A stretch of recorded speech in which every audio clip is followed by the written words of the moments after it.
This is my review of the Lakesea Mudster tyres, purchased for exactly that, going through the mud, rocks.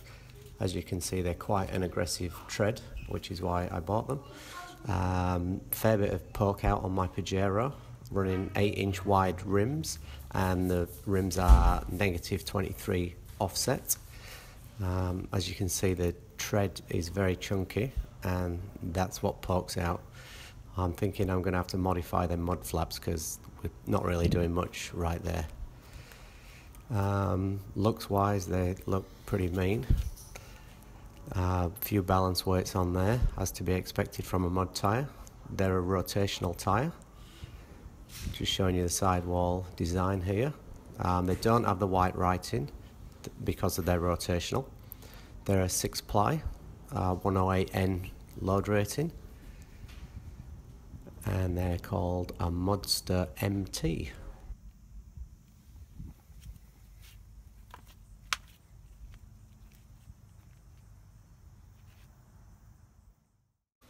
As to be expected from a mud tyre with an aggressive tread like this, balancing was a bit of an issue. Here is the one that had to have the most weights on there. Admittedly, the other three weren't this bad. This could have been something to do with the old rims that I was using.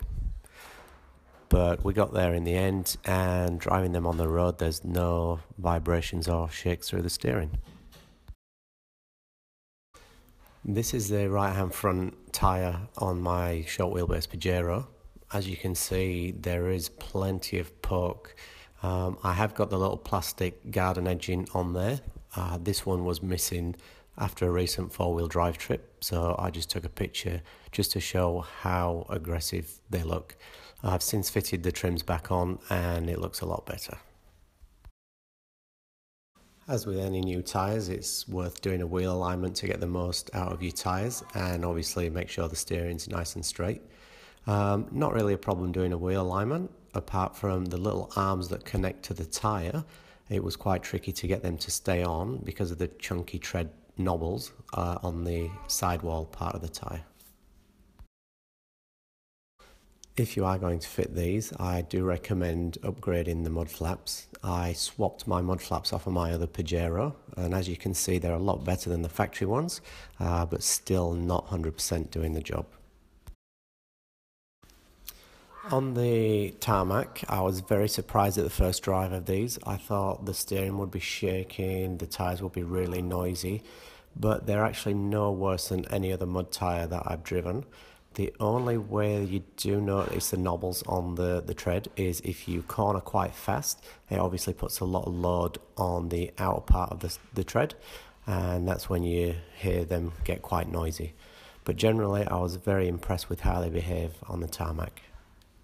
Okay, here in Perth in February, very rare we get rain. Luckily we had 2 days of solid rain, so I got to test them out on the wet roads.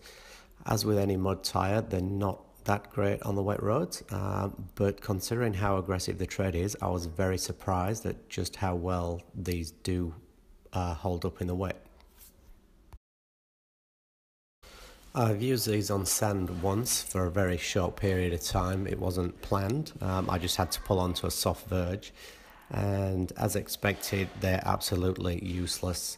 I literally just dug myself a massive hole into the sand within seconds. Not recommended for sand, but then again, anyone that buys these to use on sand is a bit crazy. Okay, mud and rocks, the reason I bought these tyres. I was very impressed. I thought they would be good, and they are very good.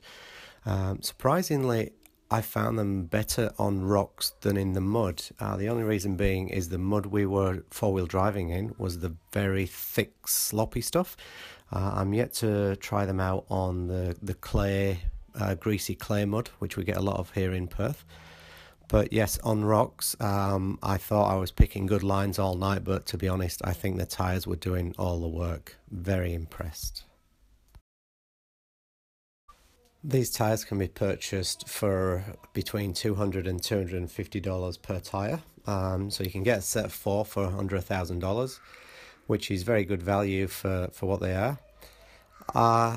I don't know anyone that's used them before. I saw the pattern, thought that looks like it's for me, thought I'd give them a go. Would I buy them again? Yes, definitely. However, I've not had them very long, so I'm guessing the big test will be how they stand up over a period of time, how long they last, and how well they wear over that period of time. Okay, here is how I've scored them. This is my personal opinion. In no way am I associated with this company or any other tyre company for that matter.